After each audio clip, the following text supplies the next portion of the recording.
अब next concept में हम इसे यूज करेंगे।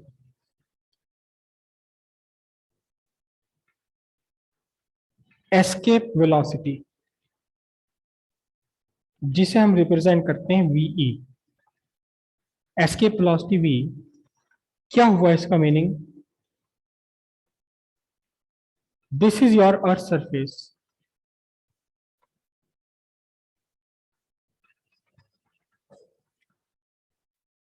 मैंने पूरी अर्थ नहीं बनाई, अर्थ का एक छोटा सा पार्ट बनाया। This is earth surface.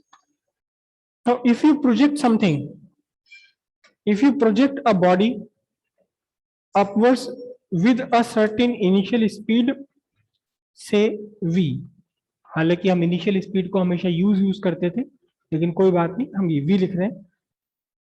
If you project a body vertically, direct vertically upwards with certain velocity, the velocity goes on decreasing. Can anyone tell me why does this decreases? The velocity of body goes on decreasing as it rises up. Why?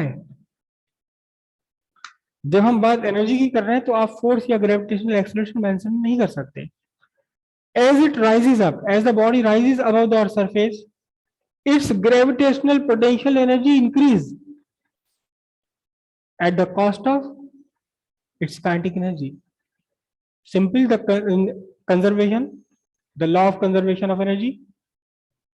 If you give it a kinetic energy of 10 joules, say this is, you project the body with a kinetic energy of 10 joule. So as it increases, at its height increases, its kinetic energy goes on decreasing and its potential energy keep on increasing, because the potential energy is minimum at the surface of the earth. Above the surface of the earth, potential energy is larger. So potential energy increases, कहां से आएगा वो increase? The kinetic energy decreases. Okay. At a certain point, when the kinetic energy becomes zero, it loses its kinetic energy, it loses its momentum, it loses its velocity. Then what happens? Then gravitational force attract it backward, and again the potential energy start converting into kinetic energy, and it return with almost the same kinetic energy if there is no air friction. जितनी kinetic energy से आपने project किया, exactly उतनी kinetic energy से वापस आ जाएगा, अगर air का रेजिस्टेंस हम ना माने तो। Now if you project the same body with a larger kinetic energy, say 100 joule, what will happen? It will rises to a larger height. It will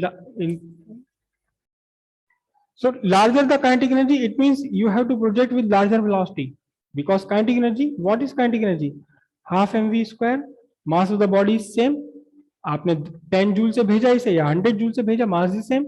So increasing the kinetic energy means increasing its velocity. Ultimately, at a certain point, all the kinetic energy get converted into potential energy and the body start returning. Okay. As you increase the velocity of projection, initial velocity of projection, you increase its kinetic energy and the body attain a larger height. जितनी ज्यादा आप velocity से फेंकेंगे, उतनी ज्यादा kinetic energy आपने body को दे दी और ज्यादा हाइट पर जाएगी। अगर आप ये velocity of projection continuously increase करते चले जाएं तो क्या होगा? इंक्रीज करते चले जाएं, इंक्रीज करते चले जाएं, बढ़ाते जाएं, बढ़ाते जाएं, बढ़ाते जाएं। Raise your hands. If you continuously increase the projection, velocity of projection, starting velocity of projection, the maximum height attained by projectile will keep on increasing. Ultimately, the height will increase to infinity. It will escape the earth. क्योंकि जब infinity पर पहुंच गया तब इसे कौन attract करेगा? The force of attraction will reduce to zero. फिर ये वापस नहीं आएगा. It will not return back to the earth surface.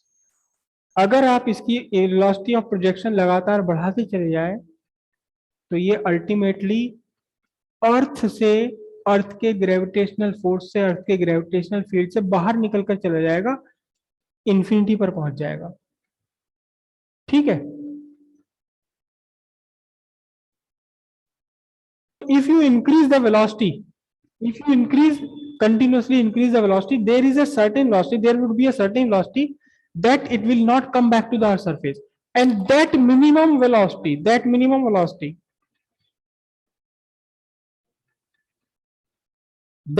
velocity, which velocity, such that it escaped the earth, it never returned back to the earth, is called what? Escape velocity. Infinity पर पहुंच जाएगा अगर आपने body को project कर दिया। कितनी velocity से प्रोजेक्ट कर दिया? एस्केप वेलोसिटी से प्रोजेक्ट कर दिया। अगर आपकी प्रोजेक्शन की velocity less than escape velocity है तो ये वापस आता रहेगा। तो अब हम फाइंड करेंगे कि एस्केप वेलोसिटी है कितनी, एस्केप वेलोसिटी है कितनी। Simple, this is the simple law of conservation of energy. Simple the law of conservation of energy. When your body is at earth surface, when the body start from earth surface,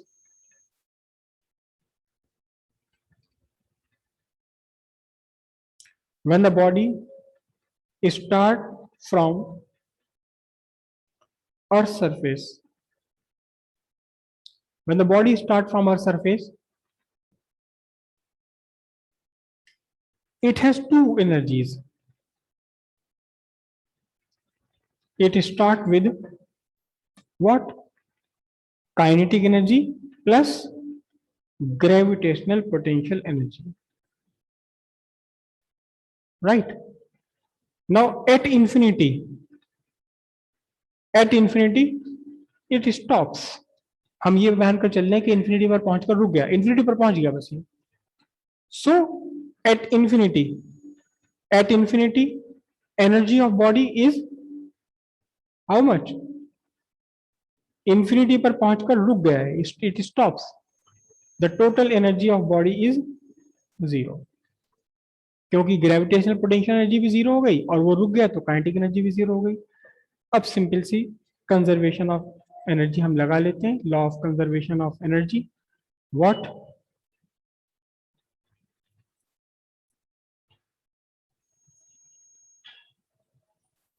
late the escape velocity v इसे लिखेंगे, तो gravitational potential energy plus kinetic energy कहां? At earth surface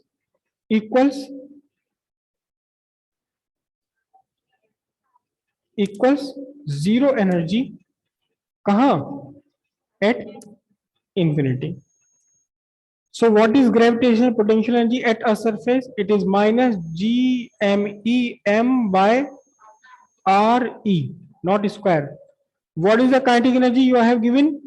Half M VE square is equals to 0. So what you have left with? VE square equals twice GMME by RE.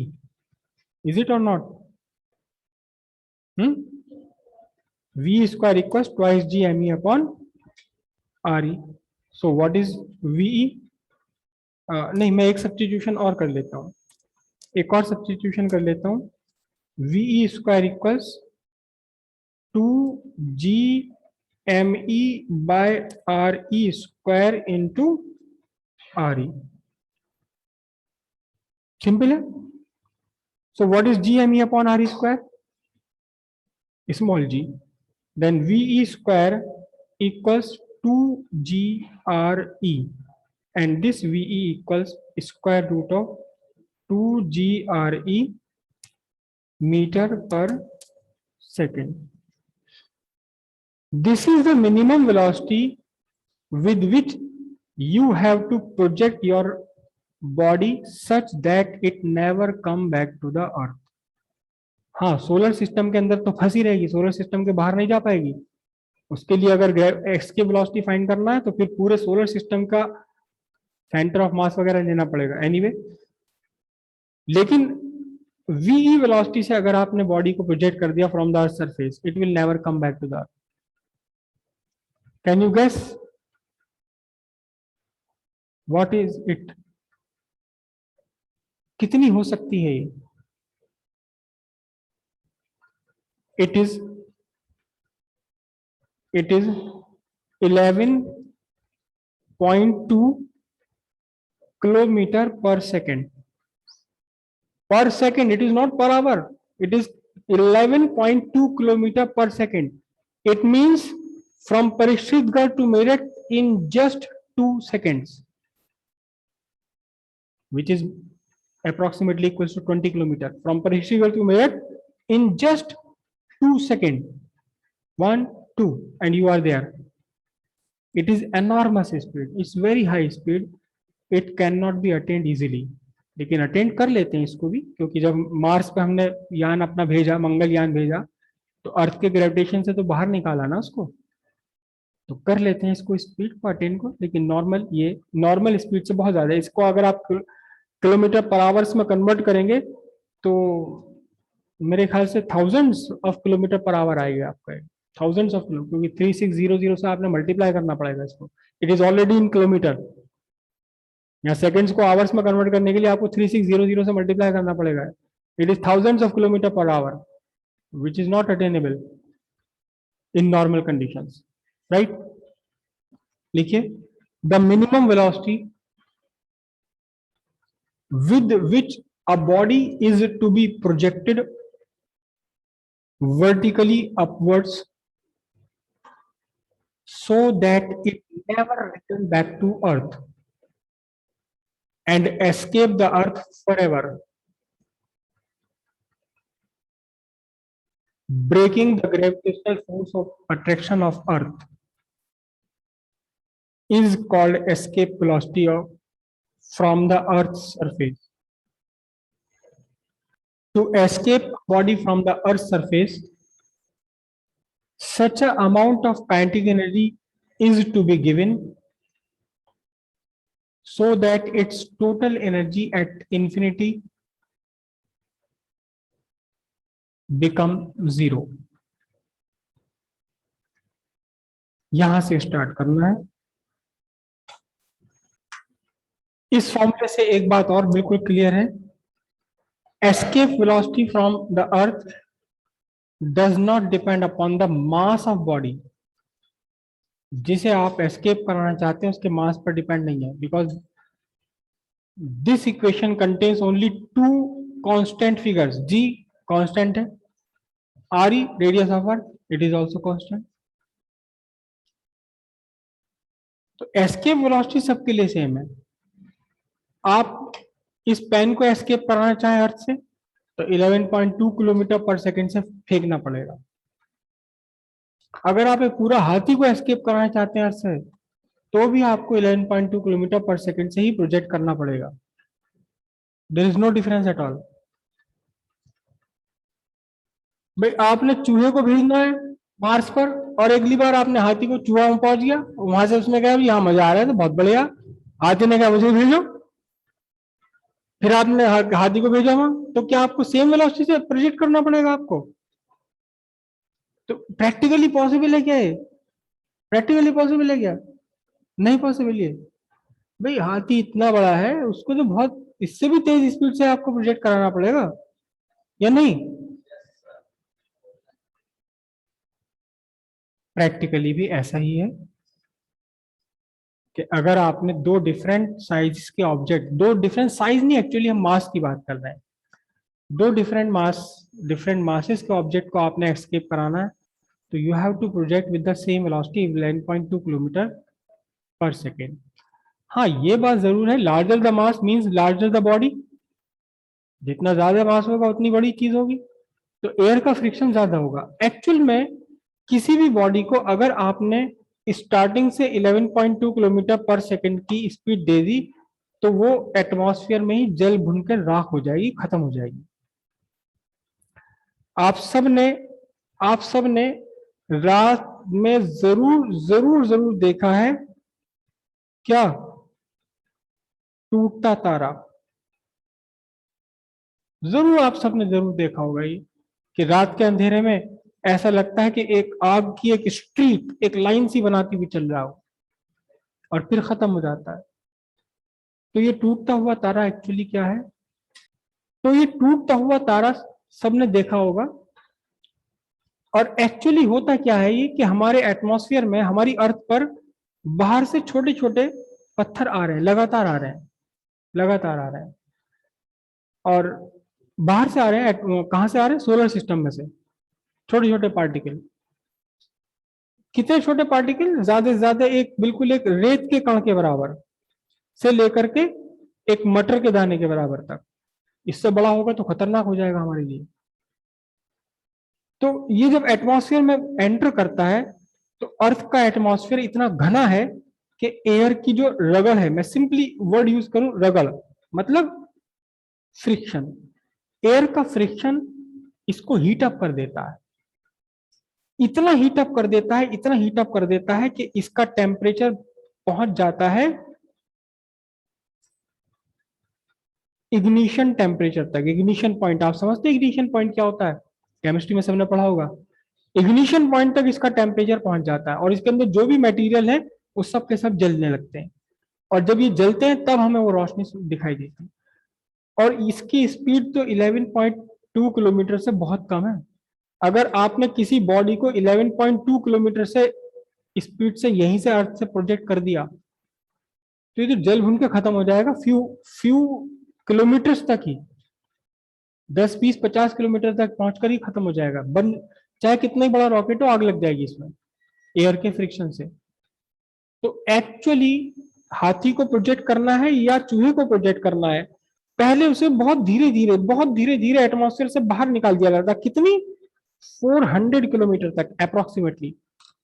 400 kilometre तक तो उसकी speed बहुत धीरे रखी जाती, ताकि air का फ्रिक्शन कम रहे, एयर का फ्रिक्शन उसमें हीट जनरेट ना करे। और जब वो एटमॉस्फेयर के बाहर निकल जाएगा 400-500 किलोमीटर ऊपर, तब उसकी स्पीड बढ़ा करके आप करोगे 11.2 किलोमीटर पर आवर। तो हाथी या चूहे के साइज से तो यहाँ फर्क नहीं पड़ रहा, मास से फर्क पड़ेगा या नहीं पड़ेगा? हाथी को भी चूहे को भी पहले तो धीरे धीरे निकालना पड़ेगा, फिर उसके बाद इसकी स्पीड बढ़ानी पड़ेगी। सिंपल सी बात है, दोनों के लिए आपको सेम एस्केप वेलोसिटी देनी पड़ेगी 11.2 किलोमीटर पर hour. Doesn't matter on the shape, size and mass of the body. लेकिन डिफरेंस क्या पड़ेगा? The energy you have to start with.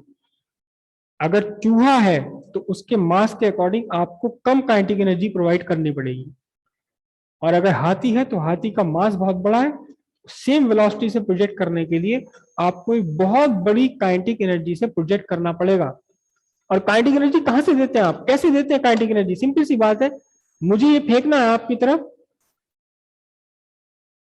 तो इसमें काइनेटिक एनर्जी वो कहां से आएगी? कहां से आएगी वो काइनेटिक एनर्जी?